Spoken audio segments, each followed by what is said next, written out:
푸른 잎이 돋아나듯 아이들의 꿈이 자라나는 5월입니다. 아이들이 꿈을 꾸기 위해서는 어떤 공간에서 또 어떤 시간을 보내는지가 참 중요할 텐데요. 그래서 오늘은 아마 아이들이 하루 중에 가장 많은 시간을 보내는 공간이죠. 학교에 대해서 이야기를 나눠볼까 합니다. 먼저 함께 해주실 세 분 인사드리겠습니다. 안녕하세요. 어서 오십시오. 안녕하십니까. 학교 종이 땡땡땡 어서 모이자. 세 분은 학교 하면 어떤 모습이 떠오르세요? 지금하고는 조금 다른데 요즘 애들은 놀이라는 게 쉽지 않지만은 예전 학교 공간은 그냥 일상적으로 그냥 노는 공간이었거든요. 바깥 공간이 지금은 전부 다 인조 잔디로 다 덮여 있는데 예전에는 전부 흙이었기 때문에 맞아요. 거기서 네. 뭐 아무나 장난치거나 뭐 공 가지고 노는 애도 있고 구슬치기도 했었고. 구슬치기도 땅 네. 따먹기도 하고 여러 가지 네. 공간 활동이 많았고 실내로 들어가다 보면은 대개가 마룻바닥이었습니다. 그래서 선생님이 걸레를 가져와 걸레를 또 준비해야 돼. 각각 준비를 해가지고 마룻바닥을 초를 가지고. 네네. 열심히 닦고 옛날에는 우리가 놀던 공간, 우리가 공부하던 공간 자체를 우리가 관리를 했기 때문에 좀 열정도 있었고 애정도 맞아요. 있었고 청소 당번도 따로 그렇죠. 있었고. 그렇게 하는데 하나 바뀌지 않은 거 있는 것 같아요. 그냥 공간 구조. 중앙 현관을 중심으로 학교 공간이 이렇게 양 날개처럼 쫙 펼쳐져 있는데 옛날도 그렇고 지금도 그렇고 복도를 중심으로 교실이 다다다닥 붙어 있어요. 지금도 그건 똑같거든요. 네. 그러니까 놀이 공간으로선 옛날에는 좀 활성화됐는데 지금은 애들이 잘 놀지도 않고 근데 공간은 변한 게 별로 없다. 저 생각입니다. 그때 당시에는 왜 이렇게 그 교실 환경 정리를 굉장히 중요시 여겼어요. 그래서 그게 뭐 학년대항 뭐 이렇게 해가지고 시상도 하고 그래가지고 그 교실을 이쁘게 꾸미려고 노력했던 그런 미화부장 있었고. 네, 그렇죠. 예, 제가 미화부장이었어요. 예, 그런 기억이 있고 그리고 제가 또 학교에서 근무를 또 오래 했잖아요. 그때 당시에는 교사로서 내 교실만을 생각했지 전체적인 어떤 아이들의 놀이 공간으로서 뭐 개선할 점, 앞으로 나갈 방향 이런 것까지는 생각을 못했던 것 같아요. 그 당시에는? 네, 네. 네. 과장님이 아까 미화부장 얘기하시니까 갑자기 생각나는 게 그때마다 학교에 꼭 화분 하나씩 들고 맞아요. 학기 초에 등교했던 그렇죠. 기억이 네. 새삼스럽게 나는데요. 건축가가 본 이제 학교 공간하고 또 이제 애를 낳고 학부모가 됐지 않습니까? 그때의 학교 공간을 바라보는 관점이 조금씩 다른데 일단 사회적으로 건축가가 봤을 때는 학교하고 제일 비슷한 공간이 우스갯말로 교도소하고 비슷하다고 이야기를 많이 거기도 학교라고 하잖아요. 예. 학교 방송에 나가도 돼요. 예, 그 이유가 가만히 보시면은 뭐 커다란 넓은 운동장이 있고 그다음에 담장으로 이렇게 둘러싸여져 있고 또 그 안에서 밥도 급식도 나눠주죠. 또 심지어는 이제 똑같은 유니폼 교복까지 준다는 그 공통점이 있는데 그 말은 약간 아직도 그 공간 자체가 좀 폐쇄적이고 뭔가 갇혀져 있는 느낌이 아닌가 이런 생각이 좀 들었고 아이를 이제 학교에 보낸 학부모 입장에서 봤을 때는 그래도 우리가 어릴 때는 학교 운동회나 학예나 모든 큰 행사들이 학교 자체 내에서 학교 공간 안에서 이루어졌지 않습니까? 네. 그런데 점점 이제 사회에 나오고 시간이 지나면서 학교에 갈 일이 별로 없어요. 뭐 애가 크게 뭐 사고를 치지 않는 한.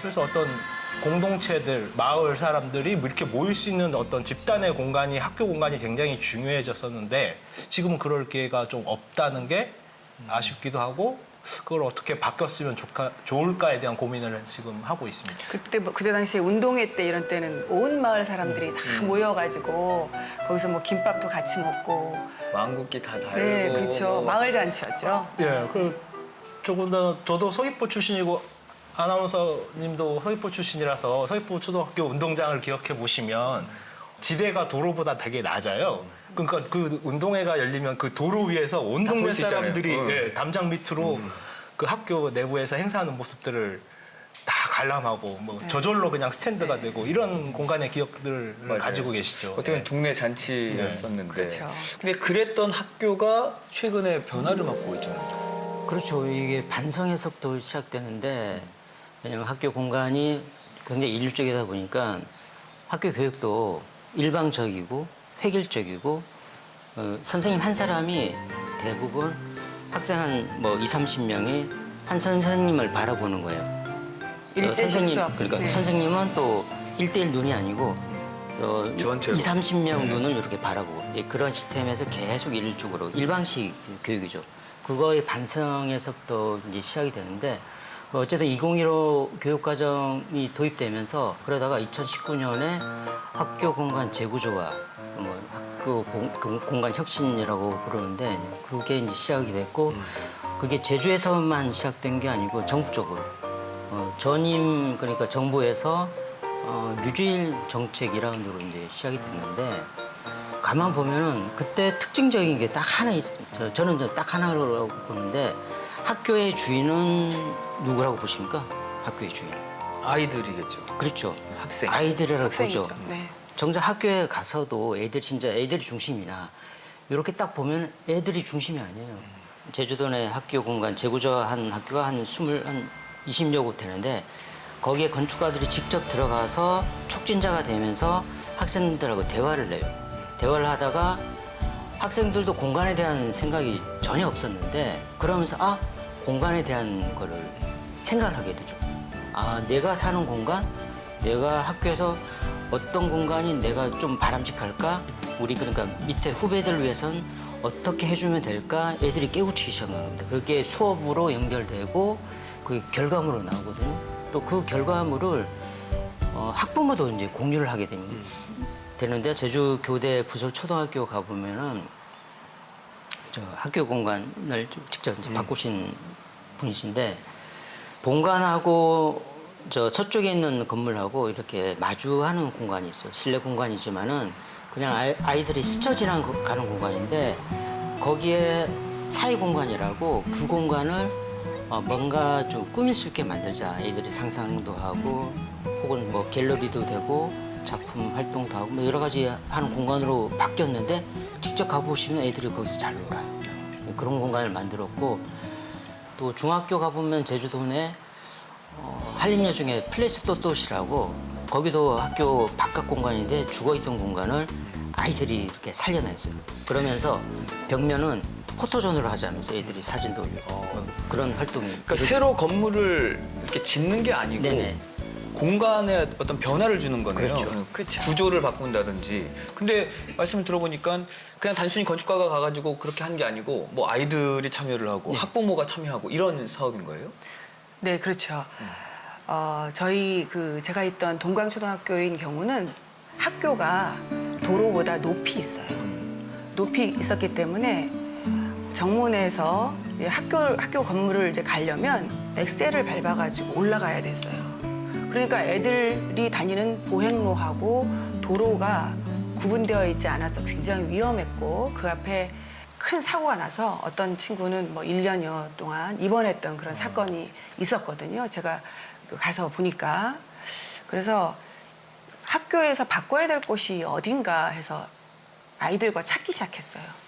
그래서 고민을 하면서 학부형님도 같이 동참을 했고 그 애들이 많이 가는 곳이 도서관인데 그 동광초등학교가 한 1,200명 정도의 애들이 다니는데 그 정작 도서관을 가보니 그 책으로 다 덮여 있어서 장서가 너무 많아가지고 애들이 앉아있을 공간이 한 50석, 60석 이 정도밖에 되지가 않아서 그러면 책은 여기다 놓고 애들이 비 올 때 놀 수 있는 곳, 그다음에 요즘에 황사나 미세먼지 이런 것 때문에 못 노는 경우가 굉장히 많잖아요. 그래서 그럴 때 실내 놀이를 할 수 있는 어떤 책 놀이터 같은 공간이 있었으면 좋겠다 해서 공간을 엄청 찾았어요. 그래서 교장실까지 직접 내주신 거예요?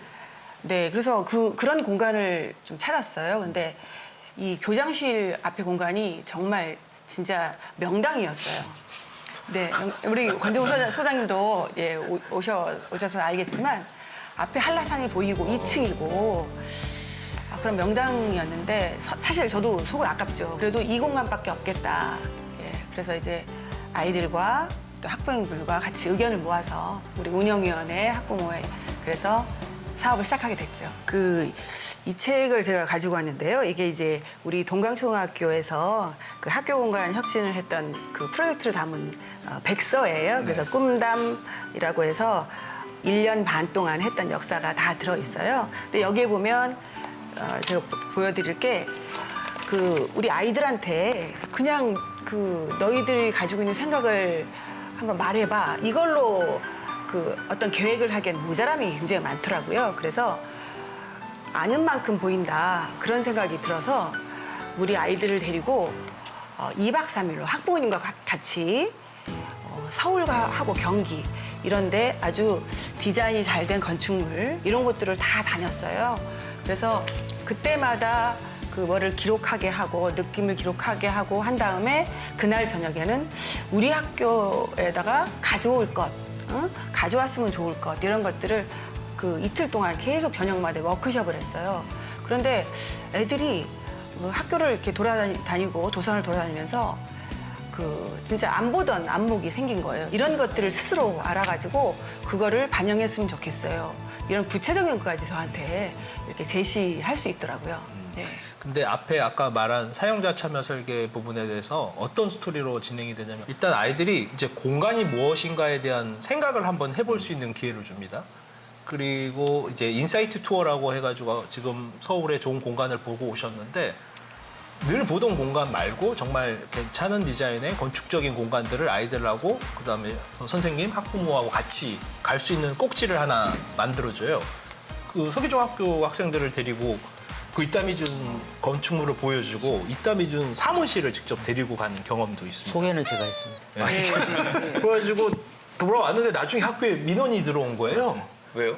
왜 우리 아들은 안 데리고 가냐. 그래서 이렇게 좋은 프로그램이 있다라는 게 이제 점점 이제 소문이 나고 있고요.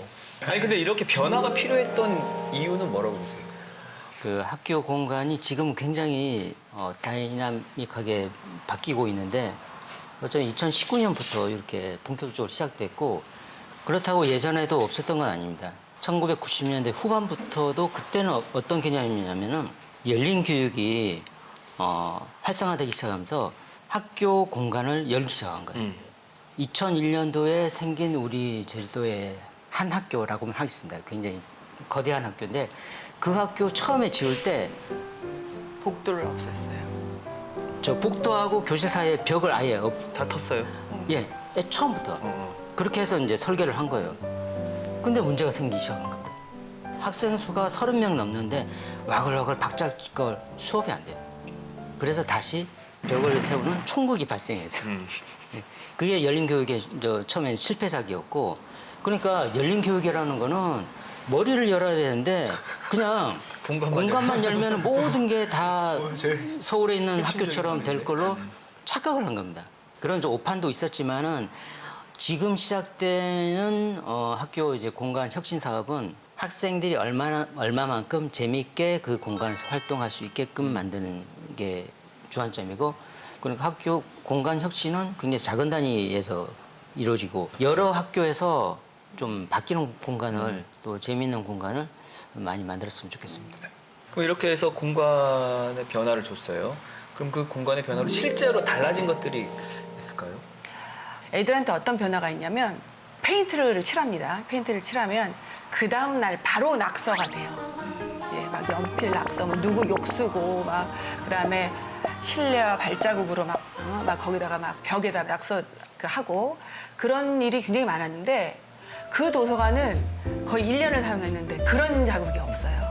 그다음에 2층은 저희가 이제 그냥 애들이 누워서 엎드려서 책을 읽을 수 있는 공간으로 그래서 그런 공간을 갈 때는 꼭 신발을 벗게끔 되어 있어요. 2층만 벗으면 되거든요. 그게 규칙이거든요. 그런데 애들이 그 공간을 굉장히 소중히 여겨서 아예 1층부터 벗고 옵니다. 들어오는 복도부터 거기다 신발을 다 벗어놓고 1층, 2층을 다 그냥 양말처럼 그냥 이렇게 다니는 그런 소중한 공간이 된 본인들이 것 또 같아요. 직접 거기에 참여를 했으니까 소중한 거예요. 그쵸. 함부로 대하기 싫고. 네네. 또 굉장히 고무적인 것이 저희들이 그런 좋은 공간을 가지면서 아이들이 뭐 공간도 소중히 생각하고 그다음에 말도 좀 예쁘게 하고 그다음에 학교 폭력 같은 것도 굉장히 많이 줄어드는 효과가 생기지 않았을까. 또 사실 뭐 그 건수를 봐서도 그게 또 증명이 되는 거고요. 네. 공간의 변화가 곧 아이들의 변화로 이어졌네요. 그럼요. 그러니까 저는 이제 공간 자체보다도 계속 중요한 게 결국은 앞에서 의사결정의 방식이 바뀌는 우리 어떤 사회의 흐름들을 좀 읽어야 될 것 같아요. 아까 앞에서 얘기했지만 어떤 사람의 한 사람의 권위자나 획일적인 사고로 이거 이렇게 바꿉시다가 아니고 다양한 의견을 이렇게 수렴할 수 있는 기회를 주는 거죠. 그리고 학교에서 아이들하고 건축가가 작가가 같이 참여를 해가지고 건축 수업을 진행을 몇 차례 하면서 그 의견 수렴을 하는 과정이 있거든요. 그런 수업 방식에서 뭔가 탈피할 수 있는 기회들을 이제 건축 워크숍에서 이제 진행이 됩니다. 그리고 이제 팀으로 이제 하다 보고 학교 안에 처음에 이제 공간의 문제점을 같이 이렇게 한 바퀴 다 둘러보면서 이제 구경을 하는데 심지어 뭐 지하의 기계실 같은 데도 한번 가보고 옥상에는 꼭 늘 안전 때문에 잠겨 있거든요. 그러면 제가 가서 학교 옥상 꼭 한번 열어주십시오 한다고 올라가면 또 새로운 풍경이 열리고 이제 이러면서 아이들이 학교 공간에 이제 관심을 갖게 되고요. 건축 워크숍 수업을 하면서 느낀 점은 그 서로의 생각이 다른 거를 뭔가 합의점을 찾은 다음에 또 같이 이렇게 이야기를 하고 그 결과물이 자기가 생각한 대로 또 실제 공간으로 뭔가 재현되니까 뭔가 그 애정이나 관심이나 나중에 다르죠. 그리고 초등학교 6학년은 6년 동안 이 공간에서 생활을 하는데 자기가 생각한 개념의 공간이 만들어진 거는 엄청난 차이라고 볼 수가 있겠죠. 네. 네. 건축주에게는 계속 물어보잖아요. 여긴 어떻게 하실 건가요? 여긴 어땠으면 좋을까요? 이렇게 물어보는데 정작 그 사용자인 교사나 학생들한테는 사실 그런 기회가 없었다는 게 그게 사실이었던 것 같습니다. 우리가 건물에 들어갈 때 행복을 찾거든요. 우리 집에 들어갈 때 행복한가? 그러니까 행복한 건축이란 무엇인가? 그걸 고민을 해줘야 되는데 학교에서 그러니까 이 높낮이도 달라야 되고 그다음에 공간도 이렇게 여러 가지고 진짜 숨는 공간도 있어야 되고 서기북초가게 되면은 저학년들 방 같은 거 어떻게 되냐면 뭐 이런 말 해도 되는지 모르겠는데 개구멍. 진짜 개구멍을 만들었어요. 그기로 애들이 이제 왔다 갔다 해요. 애들이 작으니까 그런 공간도 필요하고 온평 초등학교 갔을 때인데 교실마다 다 달라요. 1학년 교실 들어가면 집 속에 집이 있습니다. 그럼 애들이 집 속에 집을 더 좋아하죠. 또 다른 교실 가보니까 인디언 천목이 있고 4학년인가 5학년은 공간 수업을 하는데 거기에 텐트를 놔뒀더라고요. 텐트 안에 들어가서 공간을 느껴보게끔. 또 보니까 교실 하나를 새로 이제 구축을 했는데 천장이 굉장히 높아요. 굉장히 높은데 한쪽은 상하층으로 돼 있는데 그 밑에는 약간 제주말 오시록한 공간이고 위에는 아까 걸어 누워도 되고 막 자유로운 공간. 그러니까 애들이 재밌잖아요. 재밌네요, 진짜 이런 게. 막 구멍도 만들고 동굴도 집에, 만들고. 그러니까 집에서는 좀 덜 재미있는 공간이 있더라도 학교에 와서는 재미있게 놀 수 있게끔 공부도 할 수 있게끔 그런 재미있는 공간을 많이 만들어줘야 됩니다. 제가 한 10여 년 전쯤에 캐나다를 갔었어요. 학교를 갔었는데 초등학교인데 가니까 교실 뒤쪽으로 인디언 텐트가 하나 있어요. 그게 무슨 공간이냐면 그러니까 지금 말로 정서 지원 공간이죠.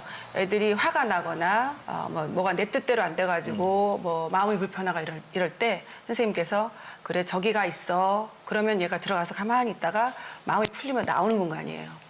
그런데 이제 그거를 정서 지원 공간이라고 해서 지금 제주도 교육청에서 많은 학교에 그거를 만들고 있거든요. 아무튼 학교에서 필요하다고 학부모님과 같이 의견을 같이 해서 필요하다고 생각되는 그런 곳에서는 학교에서 지원만 하면 저희 정서복지과에서 정서지원 공간을 구축할 수 있는 구축비를 저희들이 지원하고 있어요. 이런 거 보면 공간에 대한 중요성을 이제 많은 분들이 공감을 하시는 것 같아요. 네. 지금 우리 아이들의 어떤 자라나는 모습을 한번 상상을 해보면 학교에 오면은 초등학교 6년, 중학교 3년, 고등학교 3년이라는 총 12년이라는 시간을 거의 비슷한 포맷의 공간인 학교에서 지내게 된다는 게 이제 건축가가 봤을 때 가장 큰 문제가 아닐까. 그러다 보니까 여러 가지 심리적인 거, 자라면서 어떤 환경의 영향이 굉장히 중요한데, 그러다 보니까 이제 획일적인 모습으로만 아이들도 자라게 되죠. 공간도 단순하게 박스 형태만 있는 게 아니잖아요. 공간에 리듬도 있고 비례도 있고 아까 앞에서 말씀하신 것처럼 색채도 있는데, 이런 요소들이 우리 인간이 살아가는데 굉장히 중요한 환경이 되거든요. 근데 대부분 천편일률적으로 획일적이 되다 보니까 그런 요소들이 다양한 공간을 만들어주는 게 굉장히 중요하다는 생각이 들고요. 이제 중요한 이슈가 하나가 있습니다. 지금 올해 2023년이지 않습니까? 이제 2025년부터 고교 학점제 얘기 들어보셨나요? 그럼요. 예. 네. 지금 이제 고등학생들이 지금 1학년이죠. 이제 3학년이 되면은 대학교처럼 자기가 원하는 이제 교과목을 선정을 해서 어느 일정 점수를 이수를 하면은 졸업하는 구조로 바뀌어요. 다른 고등학교 가서 그거를 받아도 돼요. 예. 네. 그러니까 이 말은 자기가 원하는 대로 이제 자기의 어떤 적성이나 진로나 관심 분야에 맞게 그 수업을 선택을 한 다음에 움직여 다니는 거예요. 학교 안에서. 심지어는 외부까지도. 네, 예. 대학 기간까지도. 네, 그러면은 이제 정말 학교 공간이 지금같이 획일적인 공간 안에서 뭔가 탈피해야 되는데 굉장히 중요한 이슈고 우리한테는 굉장히 큰 또 학교 공간을 바꿀 수 있는 기회가 아닐까 이런 생각을 좀 해봅니다. 그러니까 지금 각 학교마다 변화를 지금 주고 있는데 어쨌든 좀 늦은 감은 있지만 그래도 이런 변화가 참 좋은 현상인 거잖아요. 더 달라질 학교의 모습도 기대가 되거든요. 세 분이 혹시 그리는 미래 학교의 모습 어떤 모습일까요? 우리가 주거 환경도 굉장히 많은 변화가 있었잖아요. 뭐 70년, 80년 뭐 저희들이 어릴 때 하고 지금 하고는 뭐 어떤 집을 가든지 뭐 인테리어라든지 뭐 리모델링이라든지 이런 걸 보면 정말 훌륭한 집이 굉장히 많아졌는데 그거에 같이 상응해서 학교는 그만큼 품격이 올라간 것 같진 않아요. 그래서 예를 들면 사실 저도 교장이었을 때 그런 민원을 좀 받았습니다. 애들이 1학년을 갔는데 화장실이 그 집하고는 좀 달라서 집에 갈 때까지 화장실을 참았다가 집에 막 달려가가지고 화장실을 본다. 볼일을 안 보고. 네. 특히 비대 둔 가정은 그쵸. 또 특히 더 심해요. 네. 그다음에 그런 경우도 있었고 애들이 자꾸 특히 1학년인 경우에는 그 용변을 보고 그 물을 안 내리는 경우가 있었어요. 그래서 도대체 왜 그러지? 해서 애들한테 물어보다 보니까 요즘은 자동으로? 공항이든 뭐든 그냥 자동으로 일어나면 내리잖아요. 그래서 그렇게 해서 그냥 나오는 경우도 있어서 이런 주거 환경과 우리 학교의 품격도 같이 가야 되지 않을까. 네, 그런 생각이 들고요. 미래 학교 물어보시다가 갑자기 화장실 얘기로 가니까 무슨 대답을 해야 될지 하는데 제가 생각하는 이제 미래 학교의 모습을 좀 말씀을 드리자면 정책적인 그린 스마트 미래 학교에서는 나름 뭔가 있어요. 그러니까 그린 하면 아무래도 친환경적인 요소도 있고요. 그다음 미래 학교는 대부분 이제 뭔가 첨단 스마트화된 공간을 이야기하고 있고 이런데 조금 생각을 달리 해볼 필요가 있지 않나 생각. 이제 그린해서 친환경적인 요소 해가지고 에너지 세이빙에 대한 이슈들이 굉장히 많지만 그거는 이제 되게 하드웨어적인 관점이죠. 만약에 우리가 학교 방과 후에 애들이 대부분 뭐 과외 학원을 이제 한두 군데 이상은 거의 대부분 다니는 걸로 알고 있는데 이 공간을 만약에 방과 후에 학교 공간 안에다가 만약에 재배치를 할 수 있다면 그 이유는 이제 친환경적인 요소로 학원 앞에서 학부모 엄마가 대기하는 그 차량들의 공회 전수만 줄이면은 좀 더 친환경적인 어떤 환경을 만들 수 있지 않을까라는 생각이 하나 들었고요. 또 하나 미래학교가 이제 지금 되게 복합화되면서 급식실, 뭐 수영장, 체육관이 이제 되게 크게 학교에 이제 많이 새로 생기고 있는데 결국은 활용인 것 같아요. 그래서 아침에 만약에 출근을 하는데 엄마 아빠 손을 잡고 아니면 할머니 할아버지하고 손을 같이 잡고 학교에 가서 아침밥을 먹을 수 있다면 그러면은 밥 같이 먹고 이제 헤어지잖아요. 그런데 직장으로 출근하는 사람도 있지만은 학교 안에 도서관이나 체육관에 좋은 피트니스에서 뭐 할아버지는 운동도 하시고 엄마는 도서관에서 자기 이제 일을 하는 그런 어떤 미래 학교의 모습을 우리가 또 만들 수 있지 않겠습니까? 이게 어떤 식으로 가야 되는지에 대한 방향성에 대한 생각을 이제 좀 해볼 필요가 있지 않을까 이런 생각이 듭니다. 복합 공간이 돼야 된다. 근데 권정우 소장님 말에 제가 그 딴지를 좀 걸면 네, 그 학교에 근무하는 교장의 입장으로서는 안 좋지. 아침에 학교에서 아침밥도 해야 되고 그다음에 또 그런 또 저녁에 늦게 퇴근하시는 학부모들 위해서 저녁밥까지 달라고 지금 요즘 옆에 하고 있잖아요. 학부모들 계속 그리고. 보고 있고. 네. 학교 교장 너무 부담되겠네요. 그러니까 힘들다. 이거는 이제 교장 선생님한테 너무 많은 권한이 주어지다 그쵸. 보니까 네. 관리의 문제가 있다. 그러니까 사회 역할이 크다는 거죠. 그렇죠. 시스템을 바꿔야 저는 좀 되는 지자체의 역할을 좀 더 강화해야 될 것 같아요. 어차피 인구가 점점 감소하게 돼 있습니다. 그런데 그러다 보면은 학생 수는 급격하게 또 줄어들어요. 요즘은 이제 이 젊은이들이 또 결혼도 하지 않고 아이도 낳지 않고. 그럼 지금 거대 학교들도 있거든요. 굉장히 뭐 학급수가 엄청난 학교들이 있는데 그 공간 자체가 텅텅 비게 될 수도 있어요. 그걸 어떻게 활용하느냐. 그렇다면 학교 공간을 학교에 그러니까 교육 관계자한테만 맡기지 말고 사회가 직접 나서야 되거든요. 앞으로는 그렇게 될 수밖에 없습니다. 지금은 선생님들 입장에서는 학교 공간을 내주는 게 굉장히 불안해요. 왜냐하면 책임을 져야 되기 때문에. 그러니까 그 책임 소재는 학교 수업 시간 이외, 그러니까 방과 후 이외에는 사회에서 책임지게끔 만들어지는 그런 구조를 지금부터 준비를 해야 되고 거기 일자리도 만들고 새로운 일자리도 창출하게 하고 또 도서관이 중요한데 브라질 꾸르치바시 가게 되면 곳곳에 등대 같은 게 있습니다. 바닷가가 아니에요. 근데 등대 같은 게 있는데 가보면은 거기가 작은 도서관이거든요. 한쪽으로는 학교를 향해 열려 있고 한쪽으로는 마을을 향해 열려 있다는 말이죠. 학교 도서관이 그렇게 돼야 됩니다. 앞으로는. 방과 후에는 열어놔야 돼요. 김영수 도서관처럼. 거기에 모든 마을 사람들이 오고 학부모도 오고 학생들도 올 수도 있고 그러니까 자유롭게 토론도 하고 콘서트도 할 수 있고 뭐 축제도 할 수 있고 앞으로 그런 공간을 바꿔줘야 마을 공동체도 활성화되고 학교도 변신하고 사회도 변신할 수 있다고 봅니다. 그러니까 개방형 공간이 돼야 된다. 네. 그럼 이런 미래 학교의 모습이 현실화되려면 어떤 것들이 필요하다고 보세요? 네. 교장 선생님의 역할이 크겠죠. 네.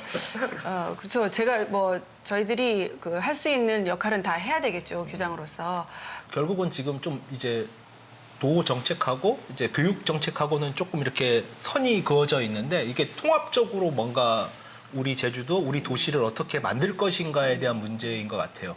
그리고 최근에 가장 이슈화되고 있는 15분 도시하고도 이제 학교 공간이 굉장히 중요한 요소로 그렇게 만들어진다면은 분명히 바뀔 수 있겠죠. 그래서 이제 큰 관점으로 봐야 될 것 같고요. 물론 뭐 교장 선생님하고 뭐 건축가의 역할로 될 수 있는 문제는 저는 아니라고 봅니다. 그러니까 이런 논의들을 이제 뜬금없는 이상적인 생각일 수도 있지만 그쵸. 우리가 한번 해보자. 네, 우리가 씨앗이 되는 네, 거죠. 그리고 네. 또 이게 처음부터 이렇게 와드닥에 큰 것부터 시작하기는 굉장히 어렵고요. 오히려 이제 우리 이제 시골에 변두리에 가면은 굉장히 작은 학교들이 많지 않습니까? 오히려 그 작은 공간에서부터 충분히 더 가능성이 있고 조금 이렇게 실험적으로도 해볼 필요가 있지 않나.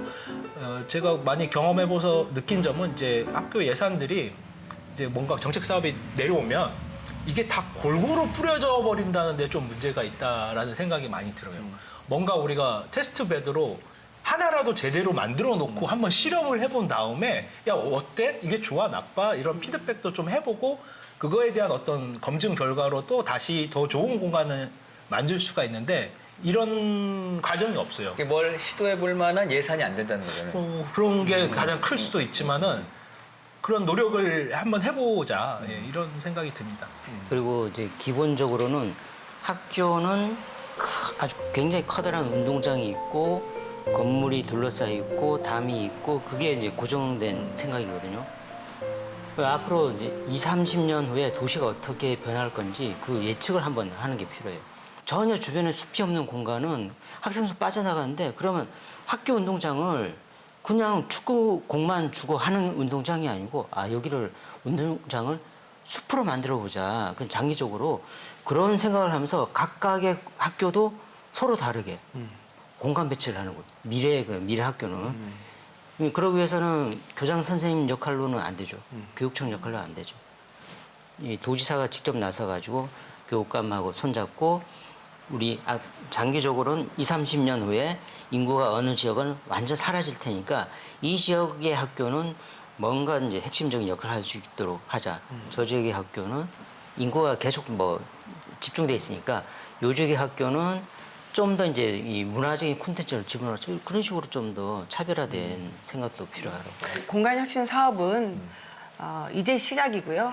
네, 이제 거의 뭐 교사 연수, 뭐 교감 연수, 교장 연수 때도 이 공간혁신 이 연수는 계속 지속이 되고 있고 일단은 바뀐 학교에 근무해 보니 너무 좋더라. 네, 그래서 그 선생님들이 또 다른 학교 옮겨서는 또 거기에 또 안 돼 있는 학교들을 또 신청을 해서 또 바꾸는 그런 학교들이 점점 늘어나고 있고요. 또 무엇보다도 우리 학부모님들이 굉장히 그 정보가 빠르잖아요. 뭐 오히려 교장 선생님들한테 가서 교장 선생님 우리 한번 해보죠. 뭐 이런 시도도 굉장히 많이 일어나고 있다고 제가 듣고 있습니다.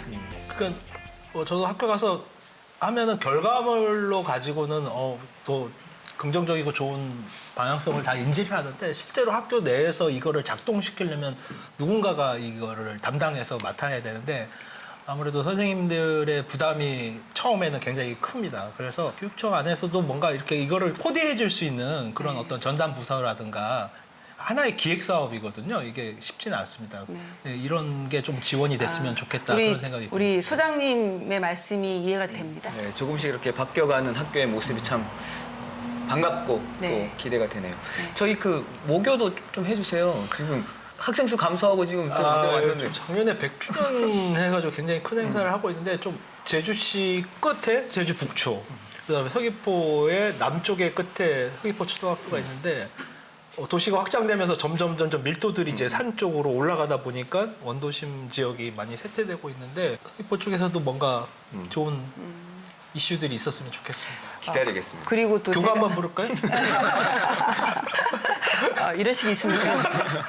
이제는 우리 아이들의 꿈이 정말 삭막한 공간이 아니라 동요 속에 나오는 그런 푸른 세상과 같이 상상력을 자극하고 그 생각을 깨우는 그런 공간에서 더욱더 커 나갔으면 좋겠습니다. 그러기 위해서는 역시 학교가 변해야 합니다. 자, 오늘 함께해 주신 세 분 진심으로 감사드리겠습니다. 다음 주에 더 유익한 콘텐츠로 찾아뵐게요. 세 분 고맙습니다. 고맙습니다.